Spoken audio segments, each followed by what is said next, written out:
So my intention is three things: to talk fast, to make this slightly interactive, and to share some things that I know about happiness. So I want to start with a little story. 15 years ago, my partner Rick Foster and I were leadership consultants and kind of bored, kind of blah. So we decided, you know what, we should go interview some happy people and figure out what they're doing, because we want to be a little happier. So we put our heads together and we decided we knew 5 people between the two of us that we thought were kind of happy. And our definition was not like smiley face, always cheerful kind of happy, because that's not very realistic, but just people that made their life work. So we interviewed those 5 people. It was such a fascinating, such a fascinating process that we devoted the next 3 years of our lives to traveling all over the world. We went to 7 continents, and we would just head into villages that we'd never heard of before, ask the first local person we ran into, anybody happy in this charming little village? And they would typically offer a name. We'd call that person up and invite ourselves over. So we got to sit in the living rooms of these people for 3 years.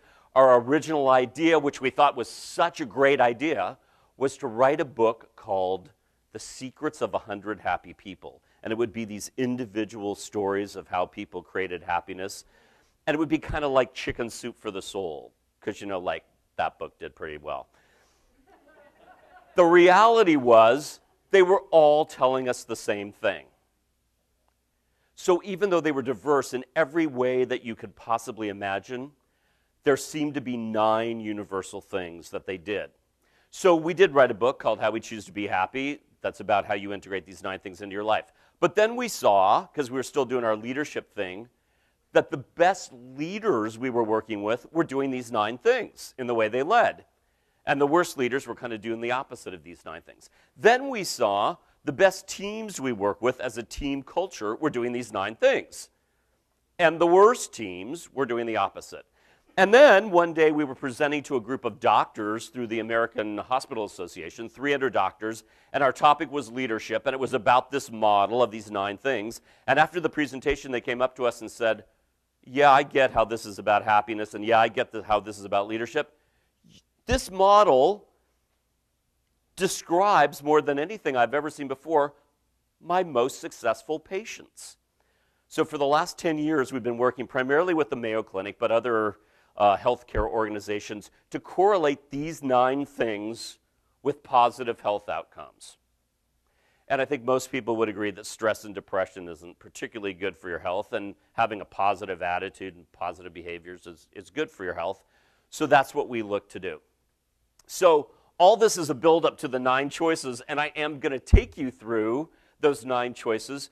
But here's what we know now, and I think in a way this is a bit of the punchline. Human beings are a clan species. Just like our caveman ancestors, we are biochemically rewarded when we do things that help ensure the success and the survival of our species. And all of these 9 things do this. So we get this blast of good chemicals when we do these things. One example of that is truth, telling the truth. You know how telling the truth sort of feels good, even though sometimes it's hard? And think about a lie detector test. What is it measuring? All these negative things that are happening in our body. Our pulse rates zoom, and our heart rate increases, and our respiration gets shallow. So that's one of the reasons that these things work. I will say that today, all of our work is about these 9 things. And what we do is we go in, help companies create a high-trust, high-performance culture based on these 9 things, because it helps the organization also maintain its success and survival.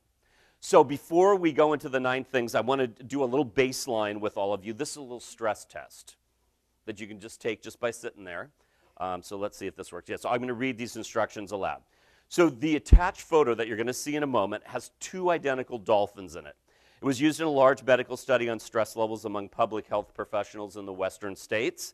Look at both dolphins in a moment when I show you the picture jumping out of the water. They are identical. The journal-reviewed study revealed that in spite of the fact that the dolphins are identical, a professional under stress would find differences in the 2 dolphins. If there are many differences found between the dolphins, it means you are experiencing a great amount of stress. So look at the photo and see if you find more than one or two differences. And if you do, you may want to take a vacation. I think we should do the model. Okay. So to get ready for the first thing in the model, I'm going to maybe sort of break tradition here. We're going to make this interactive. I need for you to turn to a partner. Just turn to the person next to you and position your chairs face to face. Absolutely dead on with your partner, not slightly turned towards them, dead on to your partner.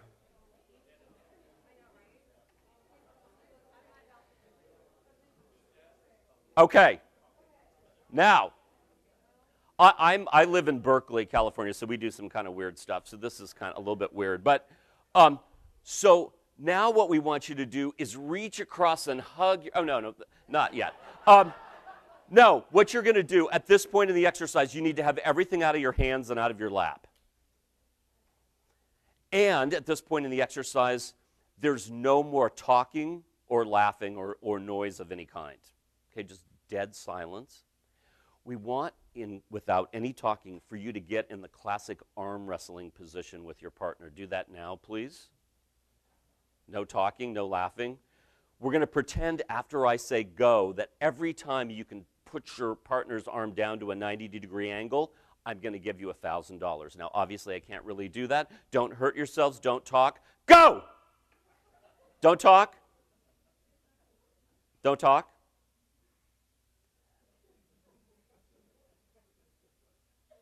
And stop. Okay, good. That was pretty good. So, why did we do that? I just thought it might be kind of fun to watch you battle it out this morning. No, here's why we did it. We did it to highlight the first thing in the model. This is a Harvard School of Business exercise, and the way they use it, there's a right answer. In the way we used it, there is no right answer. But their right answer is, oh, anytime people have what appears to be competing goals, we should always look for the win-win.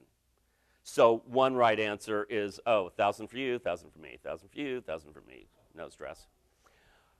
Here's why we did it. We did it to highlight the notion of intention. So the question is, when I first had you in this arm wrestling position, which is kind of strange, what was your intention? In other words, what was the message you were giving yourself about how you wanted to proceed? Now, to win is not an intention. You might have wanted to win, but that was your goal, because that's an outcome. Intention is only attitude or behavior. So one intention you might have is just not to hurt your arm. Another intention, if your goal was to win, was just to give it everything you've got. For some people, their intention is maybe just to get through the stupid exercise and hope the rest of the speech is better. Whatever it is, the point is your intention drives the show. All action comes from intention. The problem is, in the crazy, chaotic world we live in, we're often not aware of our intention, but it's still driving the show. So these happy people that we visited have figured out that if intention is driving the show, I might as well choose it all day long. And I do mean all day long. Before they're about to do anything, to go talk to an employee at work perhaps, to go do anything, they think, I have many choices here. What's my best choice? And I've been dealing with intention now for 15 years. Every day I see it's more powerful than I thought it was the day before. It's what's my best choice. And if you practice it enough, you can get it down to a couple seconds. Going to go talk to that employee, what's my best choice? Maybe it's just to listen. Even though my automatic response is to go tell them something and do it in a hurry, what's my best choice? And here's the point. In life, we can't always choose our circumstances, but we can always choose our attitude and our reaction and our intention. Nobody can ever take that away from you. Viktor Frankl wrote about this in Man's Search for Meaning, or a version of this, about when he was in the concentration camps, and talk about dire circumstances where people feel like they don't have any control. But still, he saw the difference in how people chose their attitude and chose their reactions. So the punchline for this one, when we interviewed these happy people, is that guess what? Happy people intend to be happy. Their intention is to look for the joy, because the negative can be way more seductive. And for many of these people, they have a ritual before they even leave the house in the morning. And believe me, these people have not read a ton of self-help books. These are people that have just figured it out on their own. They don't leave the house until they've gotten themselves excited about the day or focused on looking for the joy in the day. The next step in the model is accountability, but it's really accountability to self. So I'm going to tell you a little story. When we first were starting to do this research, we went to researchers who we felt knew more than we did, because we didn't know anything, basically. And they said, you know what, you guys have to do a control group. You can't just talk to happy people. You got to talk to miserable people and make sure they're not doing the same thing as the happy people. So we actually put an ad in our local paper in Marin County, California, that we were looking for miserable people. Don't ever do that. I wouldn't recommend it. We got lots of responses, and these people were so excited to tell us their story, to convince us that in their case, it was impossible to be happy. Because I had surgery 3 years ago, and then this happened and that happened. And yes, those can be sad things. But objectively, actually, the happy people had more traumatic events in their life than the unhappy. So it's all relative. And here's what we saw. The more people describe themselves as unhappy, the more they see themselves as a victim in life. And the happy people refuse to blame. Because blame isn't a real emotion like anger or sadness. Anger and sadness sometimes are really important emotions to embrace. There's no benefit to being in that blamey, victim-y place. You give away all your power.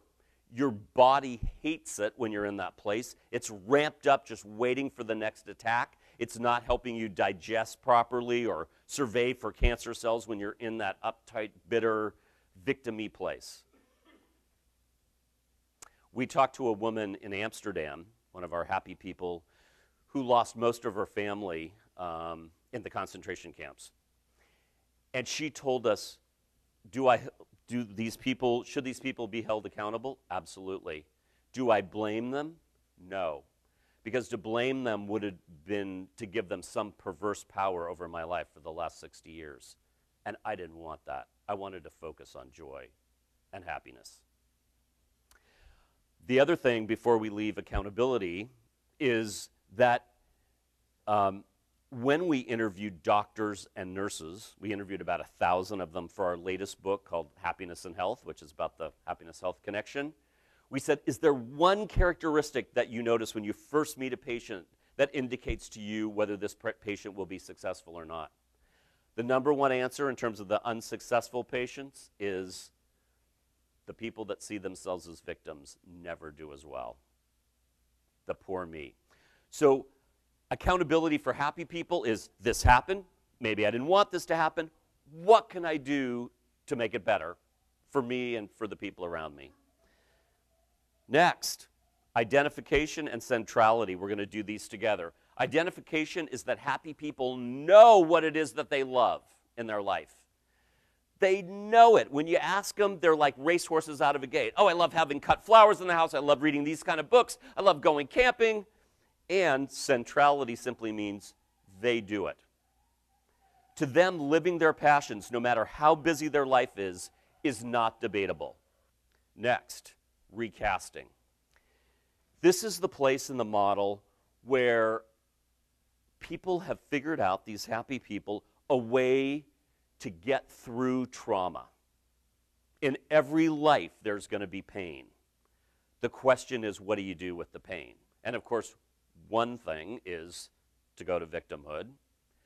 What these happy people do is a 3-step process. We call it recasting, and here's what it looks like. They first, anything but deniers, they first push themselves to go into the feeling.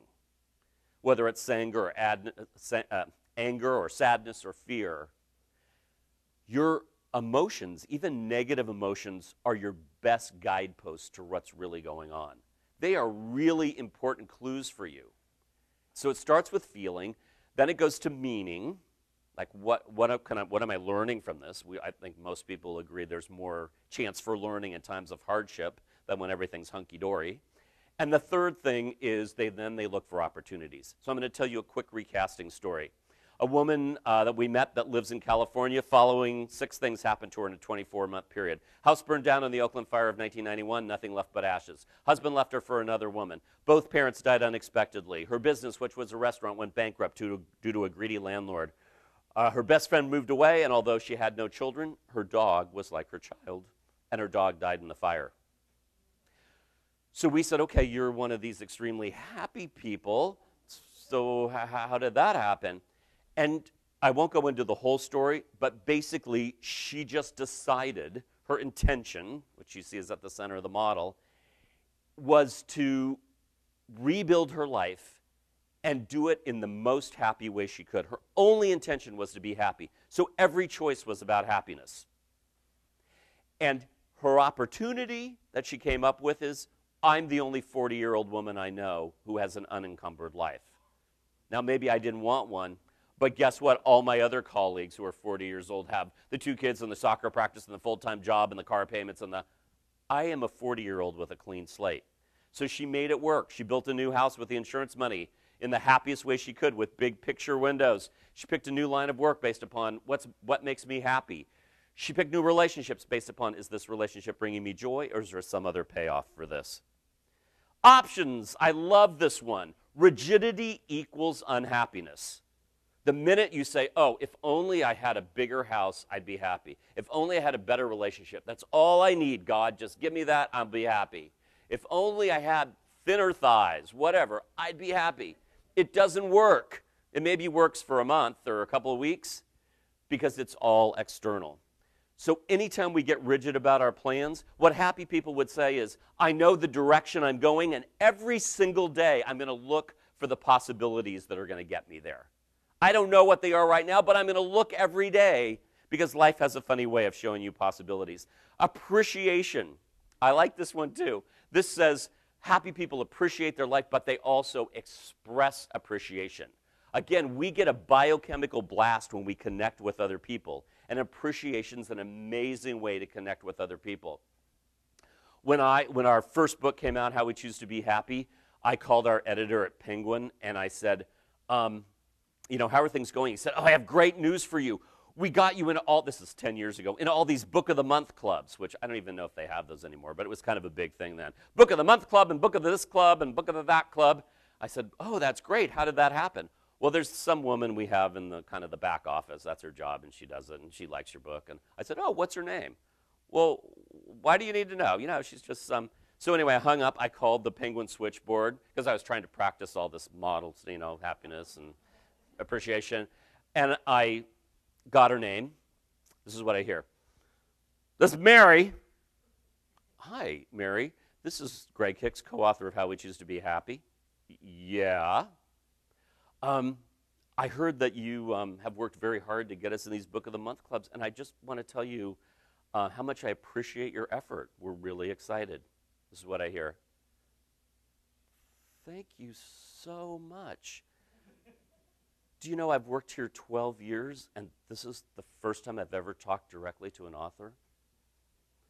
So in that moment, which took me like 2 minutes tops, I felt good, she felt good. The power of expressing appreciation in an authentic way and looking for contributions that other people are making in your life and telling them, and the connection that creates. Because my belief is people don't all want appreciation in the same way, but everybody wants to feel worthwhile, valued, and respected. And the more we can connect on that, the better. This leads us to giving, too. Happy people give without the expectation of a return. They do it because it feels good, and they get so much back in return. There was just a study done looking at 423 older couples, and it was divided between the givers and the non-givers. And we're not talking about monetary giving. We're talking about helping out, cooking a casserole for somebody sick, you know, fixing their yard while they're gone. At the end of 5 years, twice as many of the non-givers were dead as the givers. So again, there's a biochemical connection. Truth is the last one. We talked a bit about this in the beginning. Truth feels good. Truth is good. When I went to Vietnam to do this happiness research, I was by myself. I wasn't with my partner. I got to go to what they call an old people's home in Ho Chi Minh City. I asked the director, who's the happiest person here? He told me, oh, it's this woman, Putnam. She's so happy. Here's her story. She's 82 years old. During the war, she was kidnapped. She was forced into prostitution by the South Vietnamese as an undercover spy. She was told that if she tried to escape, they would find her children, her 5 children and her husband, and kill them. So out of fear, she complied. She was bombed during the war. Her leg is mangled, and so she sits on this cot all day long with her worldly belongings next to her. When I met her, I said, oh, I hear you're so happy. She said, yes, I am so happy. And I said, why are you happy? She said, because I have so much. And I said, well, what do you have? She said, oh, I have my favorite birds that sing outside my window. I have the chanting I can hear from the temple. I have the breeze that comes through my window. I have my friends that come and visit me every day. I have the paper they give me that I can write my stories. Oh, I just have so much. So Putnam is that little person that sits on my shoulder when I get in one of those, I can't believe after that proposal we wrote and they never called us back. It is so easy to lose perspective. We are here. We are in our life. We're in the treasure chest. And it's up to us to find that gold every day. It's so easy to lose perspective. Look at how fortunate we are to be in this room, to travel and come to this gorgeous place. And so what I want to leave you with, and there's so much more I could tell you about this model, and I'm happy to talk to you at breaks and so forth. I'm going to be here for the next couple of days. What I want to leave you with is just like Putnam, we can't choose our circumstances, but we can always, always choose our attitude and our reaction and our intention. Nobody can ever take that away from us. Thank you.